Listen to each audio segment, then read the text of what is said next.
नमस्कार साथियों, स्वागत है आप सभी का पॉलिटी पथ में। आज हम पढ़ेंगे भारतीय संविधान में दिए गए डीपीएसपी यानी कि राज्य के नीति निर्देशक तत्वों के बारे में। तो चलिए शुरुआत करते हैं पहले प्रश्न से। पहला प्रश्न है, निम्नलिखित कथनों पर विचार करें। पहला स्टेटमेंट है, डीपीएसपी भारतीय संविधान के भाग 4 में सम्मिलित है। बिल्कुल सही स्टेटमेंट है, डीपीएसपी भाग 4 में ही दिए गए हैं। अगला स्टेटमेंट है, डीपीएसपी को न्यायालय द्वारा लागू कराया जा सकता है। गलत स्टेटमेंट है। भारतीय संविधान के अनुच्छेद 37 में यह प्रावधान है कि डीपीएसपी न्यायालय द्वारा प्रवर्तित नहीं होते, यानी कि न्यायालय द्वारा लागू नहीं कराया जा सकता। लेकिन ये शासन में मूलभूत है, शासन के लिए आधारभूत है। राज्य को इन्हें लागू करने के लिए कानून बनाया जाना चाहिए। अगला स्टेटमेंट है, डीपीएसपी का उद्देश्य सामाजिक आर्थिक लोकतंत्र की स्थापना करना। यह स्टेटमेंट भी बिल्कुल सही है। डीपीएसपी का मुख्य रूप से उद्देश्य सामाजिक आर्थिक लोकतंत्र को स्थापित करना है, जबकि मूल अधिकार का मुख्य उद्देश्य राजनीतिक लोकतंत्र को स्थापित करना है। तो इसका सही उत्तर होगा 1 और 3 यानी कि ऑप्शन सी। बढ़ते हैं अगले प्रश्न पर। निम्नलिखित कथनों पर विचार करें। डीपीएसपी आदर्श संविधान से लिए गए हैं। यह स्टेटमेंट बिल्कुल सही है। डीपीएसपी को आयरलैंड के संविधान से लिया गया है। यह तेज भारद्वाज समिति की सिफारिश पर आयरलैंड के संविधान से प्रेरणा लेकर भारतीय संविधान में सम्मिलित किए गए हैं। तेज भारद्वाज समिति की सिफारिश पर तेज भारद्वाज समिति ने इसे भारतीय संविधान में सम्मिलित किया है।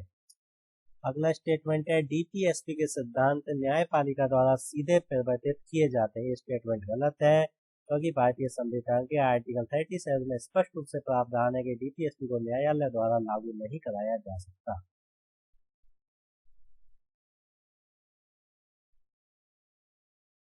परिवर्तनीय नहीं, तो इसका सही उत्तर होगा केवल 1 ऑप्शन ए। बढ़ते हैं अगले प्रश्न पर।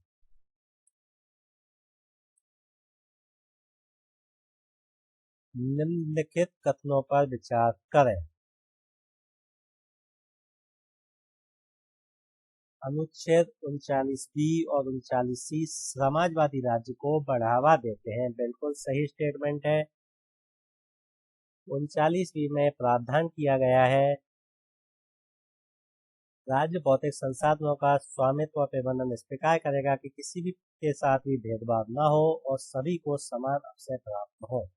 भौतिक संसाधनों का स्वामित्व और प्रबंधन इस प्रकार हो, किसी के साथ भी भेदभाव न हो और सभी को समान अवसर प्राप्त हो।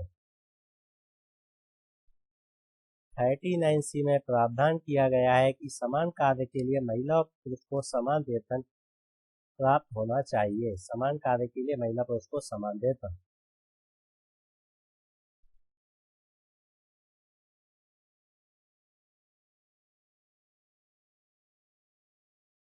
अगला स्टेटमेंट है, समान न्याय और निःशुल्क विधिक सहायता 42वें संशोधन द्वारा जोड़े गए। बिल्कुल सही है। यह प्रावधान भारतीय संविधान के अनुच्छेद 49 में किया गया है, जिसे 42वें संविधान संशोधन अधिनियम 1976 के द्वारा जोड़ा गया था।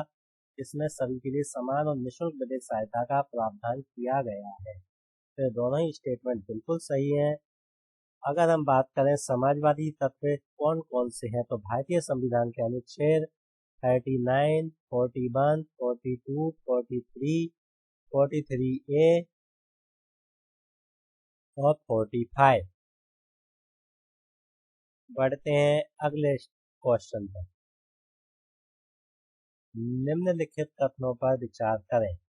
अनुच्छेद 44 समान नागरिक संहिता से संबंधित है। बिल्कुल सही स्टेटमेंट है। अनुच्छेद 44 यूसीसी या समान नागरिक संहिता से संबंधित है।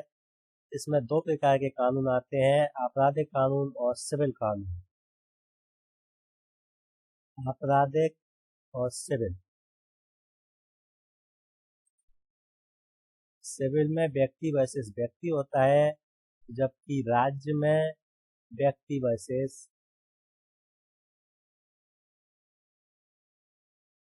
राज्य होता है यह सभी के लिए समान होते हैं, सभी के लिए अलग होते हैं या व्यक्तियों के लिए अलग हो सकते हैं, लेकिन यह सभी के लिए समान होते हैं।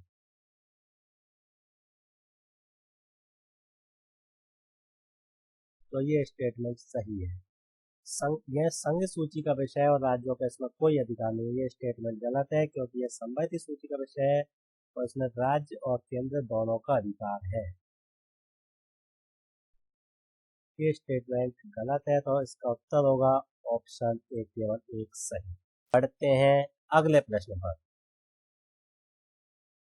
निम्नलिखित कथनों पर विचार करें। गांधीवादी सिद्धांत अनुच्छेद 40, 47 और 48 में देखे जाते हैं। तो ये स्टेटमेंट बिल्कुल सही है। अनुच्छेद 44 में ग्राम पंचायतों के गठन की बात कही है। ग्राम पंचायतों का गठन राज्य पंचायती राज संस्थाओं का गठन करेगा और उन्हें सशक्त बनाएगा। अनुच्छेद 47 में राज्य पोषाहार, जीवन स्तर और लोक स्वास्थ्य में सुधार करेगा। और आर्टिकल 48 में राज्य कृषि और पशुपालन आधुनिक और वैज्ञानिक तकनीकों का प्रयोग करेगा।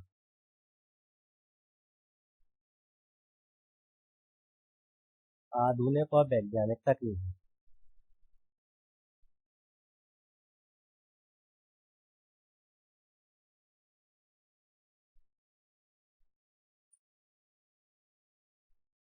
तो ये स्टेटमेंट सही है। पंचायतों की स्थापना का निर्देश अनुच्छेद 40 में दिया गया है। यह स्टेटमेंट भी सही है। तो इसके दोनों स्टेटमेंट सही हैं। बढ़ते हैं और इसका सही उत्तर है ऑप्शन सी। बढ़ते हैं अगले प्रश्न पर।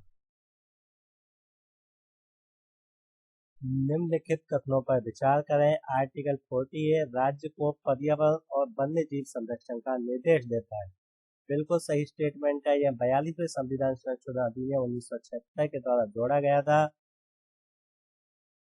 दूसरा स्टेटमेंट है अनुच्छेद 48 कृषि और पशुपालन से संबंधित है। ये स्टेटमेंट भी सही है।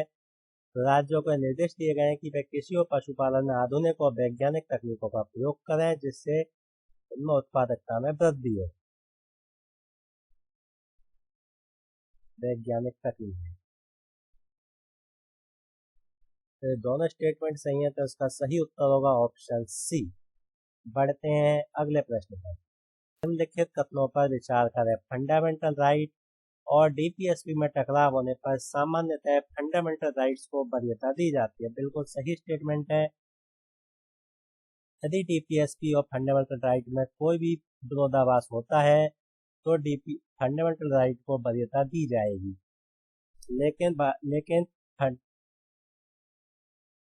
39B और 39C के प्रावधानों को लागू करने में अगर 14 और 19 का उल्लंघन होता है तो डीपीएसपी को वरीयता दी जाएगी। मिनर्वा मिल्स मामले में कहा गया कि पार्ट 3 और पार्ट 4 समान रूप से महत्वपूर्ण है। बिल्कुल सही बात है। सुप्रीम कोर्ट ने मिनर्वा मिल्स मामले में दिया कि डीपीएसपी और मूल अधिकार या फंडामेंटल राइट एक दूसरे के विरोधी नहीं बल्कि एक दूसरे के पूरक हैं। फिर भी अगर इनमें विरोधाभास होता है तो मूल अधिकारों को प्राथमिकता दी जानी चाहिए। ये एक ही गाड़ी के दो पहिए के समान है जिससे राज्य और समाज एक साथ आगे बढ़ सकता है। तो दोनों ही स्टेटमेंट बिल्कुल सही है तो इसका सही उत्तर होगा ऑप्शन सी। बढ़ते हैं अगले प्रश्न पर। निम्नलिखित कथनों पर विचार करें। शराब के उपयोग पर प्रतिबंध अनुच्छेद 47 से संबंधित है। बिल्कुल सही बात है। अनुच्छेद 47 में प्रावधान किया गया है कि राज्य खतरनाक रसायन और मादक पदार्थों पर प्रतिबंध लगाएगा। खतरनाक रसायन व मादक पदार्थों पर प्रतिबंध।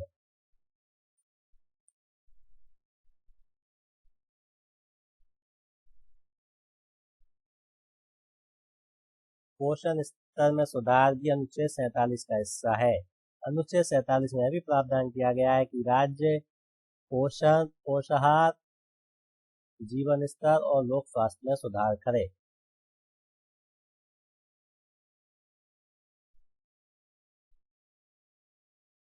तो ये स्टेटमेंट भी बिल्कुल सही है, तो इसका सही उत्तर होगा ऑप्शन सी, यानी कि दोनों ही स्टेटमेंट बिल्कुल सही है।